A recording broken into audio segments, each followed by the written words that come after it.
अयोध्या के मिल्कीपुर की लड़ाई आखिरी दौर में पहुंच चुकी है। योगी आदित्यनाथ जहां अखिलेश यादव को अलग अलग तरीके से घेर रहे हैं, वहीं समाजवादी नेता चुनाव की निष्पक्षता पर पहले से ही सवाल उठाने लगे हैं। आखिर ये बहस क्या इशारे कर रही है? योगी अखिलेश के बयान बाढ़, मिल्कीपुर उपचुनाव में आखिरी दौर की लड़ाई आखिरकार किस दिशा में बढ़ रही है? मिल्कीपुर उपचुनाव को लेकर योगी आदित्यनाथ और अखिलेश यादव शुरू से ही एक दूसरे पर बरस रहे हैं। धीरे धीरे दोनों ही आक्रामक होकर धावा बोलने लगे हैं। नतीजा आना तो दूर, अभी तो वोटिंग भी नहीं हुई है और समाजवादी पार्टी नेता अखिलेश यादव से ही निष्पक्ष चुनाव होने को लेकर सवाल खड़ा करने लगे हैं। मिल्कीपुर की लड़ाई असल में बीते 9 सीटों पर हुए उपचुनाव से भी खास है, क्योंकि ये अयोध्या की लड़ाई का दूसरा सीजन है। चाहे तो पिछले 9 सीटों पर हुए उपचुनाव को टीजर या ट्रेलर मान सकते हैं। लोकसभा चुनाव में समाजवादी पार्टी के अवधेश प्रसाद की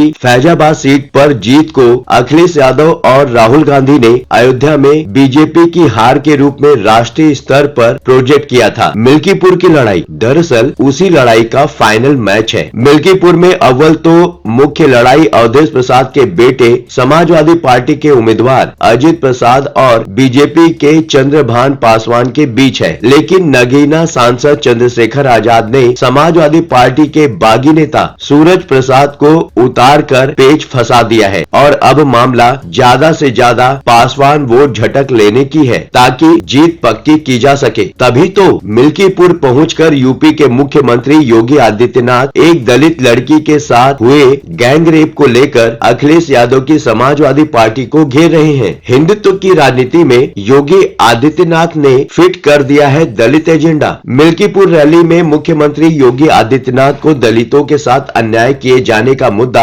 आसानी से मिल जाता है। ये मौका भी समाजवादी पार्टी ने ही मुहैया कराया होता है और यही वजह है कि योगी आदित्यनाथ बड़े आराम से अखिलेश यादव को मैदान में घसीट लेते हैं। जैसे दिल्ली में यमुना नदी की प्रयागराज के संगम से तुलना करते हुए अरविंद केजरीवाल को डुबकी लगाने के लिए चैलेंज करने के साथ स्थानीय और हिंदुत्व का मुद्दा जोड़ देते हैं। बिल्कुल वैसे ही मिल्कीपुर में हिंदुत्व के एजेंडे वाली राजनीति को दलित मुद्दे से जोड़ दिया गया। अगस्त 2024 में समाजवादी पार्टी के स्थानीय नेता मोहित खान को एक नाबालिग के साथ रेप के मामले में गिरफ्तार किया गया था और योगी आदित्यनाथ अब उसी घटना के जरिए पूरी समाजवादी पार्टी और नेतृत्व को कटघरे में खड़ा करने की कोशिश कर रहे हैं। अवधेश प्रसाद को दुर्भाग्य से बने सांसद बताने के साथ ही योगी आदित्यनाथ कहते हैं एक दलित बेटी के साथ रेप करने वाला मोहित खान इनका हीरो होता है। मिल्कीपुर के लोगों को आह्वान करते हुए योगी आदित्यनाथ ने कहा कि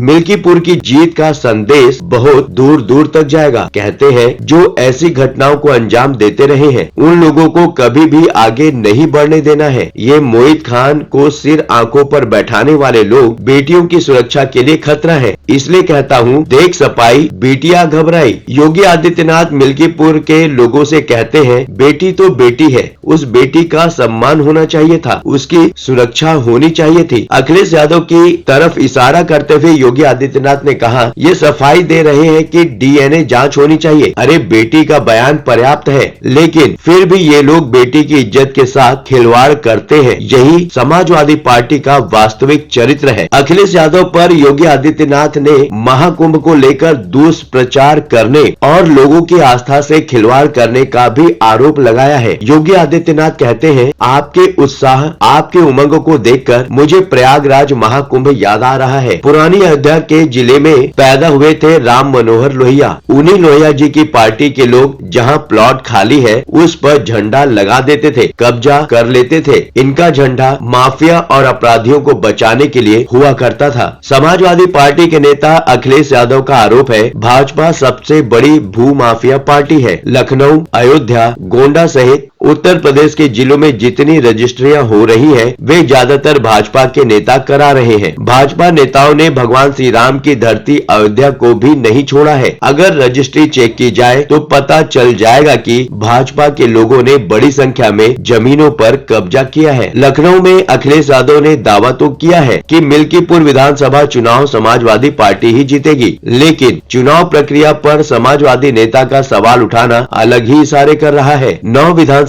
सीटों पर हुए उपचुनाव में समाजवादी पार्टी महज 2 सीटें ही जीत पाई थी, क्योंकि 7 सीटें बीजेपी ने झटक ली थी। अब जो सवाल उठाते हुए मायावती ने मिल्कीपुर चुनाव से दूरी बना ली थी, वही सवाल अखिलेश यादव उठा रहे हैं। अखिलेश यादव कह रहे हैं, मिल्कीपुर की जनता जानती है कि भाजपा चुनाव में बेईमानी करना चाहती है। भाजपा ने पुलिस को आगे कर दिया है। एसएचओ और सीओ को निर्देश दिया जा रहा है। डीएम, एसपी और अन्य अधिकारी लखनऊ के इशारे पर काम कर रहे हैं। जनता कह रही है कि निष्पक्ष चुनाव हुए तो समाजवादी पार्टी की ऐतिहासिक जीत होगी। क्या आगे से अखिलेश यादव भी बीएसपी नेता मायावती की तरह उपचुनाव से दूरी बनाने वाले हैं? आपको क्या लगता है? इस विषय पर आपकी राय क्या है? वर्तमान परिस्थितियां जिस तरह बन रही है, क्या इशारा कर रही है? अगर आप कुछ कहना चाहते हैं तो कमेंट सेक्शन खुला है, आप खुलकर अपने विचार हमसे साझा कर सकते हैं। चलते चलते ये बात भी बताना जरूरी है कि न्यूज कॉल 24 अपने दर्शकों की राय और सूचनाओं के लिए हमेशा खुला है। यदि आपके आसपास कोई महत्वपूर्ण घटना, दुर्घटना, भ्रष्टाचार, प्रेरक प्रसंग, वृत्तांत, सामाजिक मुद्दा या अन्य कोई मामला सामने आए तो कृपया उसे हमारे साथ साझा करें। हम आपकी गोपनीयता की पूर्ण सुरक्षा का आश्वासन देते हैं। आपके योगदान से हम बेहतर और सारगर्भित समाचार प्रदान करने में सक्षम होंगे। ये प्लेटफॉर्म है जनता का, आपका, आपकी आवाज को बुलंद करने का। अब आपकी बात नहीं रहेगी अनसुनी। आपके विचार, आपके सुझाव हमारे लिए मायने रखते हैं। अभी तक आपने इस चैनल को सब्सक्राइब नहीं किया है तो देर किस बात की, चैनल को अभी सब्सक्राइब करें। आपका चैनल को सब्सक्राइब करना, वीडियो को लाइक करके कमेंट करना हमारे प्रयासों को प्रोत्साहन देता है। आज के लिए बस इतना ही। लगातार खबरों के लिए बने रहिए न्यूज कॉल 24 के साथ।